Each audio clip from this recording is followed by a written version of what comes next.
Wednesday எப்படி perform பண்ணிச்சு, அதே மாதிரி இன்னைக்கு ஃப்ரைடே, ஏன்னா நேற்று பொங்கல், அதனால் லீவ் இருந்தது அப்படிங்கிறனால, மார்க்கெட் லீவ் அப்படிங்கிறனால இன்னைக்கு மார்க்கெட் ஓப்பனில் இருக்கும். ஸோ இன்றைக்கி எப்படி பெர்ஃபார்ம் பண்ணணும், எந்த ரேஞ்சில் பெர்ஃபார்ம் பண்ணணும் அப்படிங்கிறத பார்த்துடலாம். ஸோ மார்க்கெட் நம்ம சொன்ன மாதிரி ஃப்ளாட்டில் தான் ஓப்பன் ஆச்சு. வெனஸ்டே ஃப்ளாட்டில் ஓப்பன் ஆகி 25780 ரேஞ்சை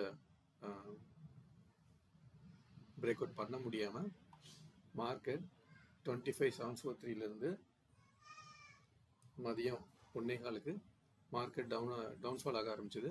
டவுன்ஃபால் ஆகி ப்ரீவியஸ் டேயோட லோவை டச் பண்ணிவிட்டு மறுபடியும் அங்கேருந்து பவுன்ஸ் ஆகி ரேஞ்ச் பார்த்தீங்கன்னா 25715 டார்கெட் ரீச் பண்ணிட்டு மறுபடியும் மார்க்கெட் வந்து 25669 க்ளோஸ் ஆயிருக்கு.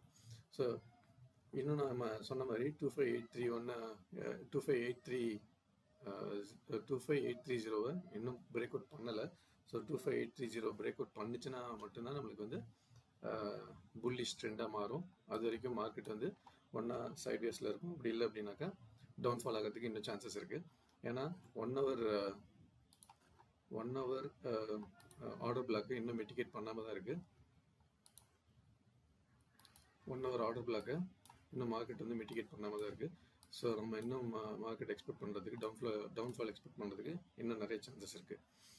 ஸோ மார்க்கெட் வந்து பார்த்திங்க அப்படின்னாக்கா இந்த ரேஞ்சில் 25667 ஓப்பன் ஆச்சு. அப்படி இல்லைனாக்கா 25603 மேலே கேப் டவுனில் ஓப்பன் ஆச்சு அப்படின்னாக்கா மார்க்கெட் ஒரு டவுன்ஃபால் ஆகிறதுக்கு நிறைய சான்சஸ் இருக்குது.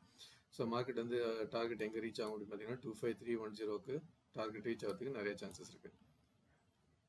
ஸோ இதை பேஸ் பண்ணி புட் ஆப்ஷனா கால் ஆப்ஷனாங்கிறத ட்ரெண்டை அனலைஸ் பண்ணி அதுக்கப்புறம் மார்க்கெட்டில் உள்ள என்டர் ஆகுங்க. தேங்க்யூ ஃபார் வாட்சிங்.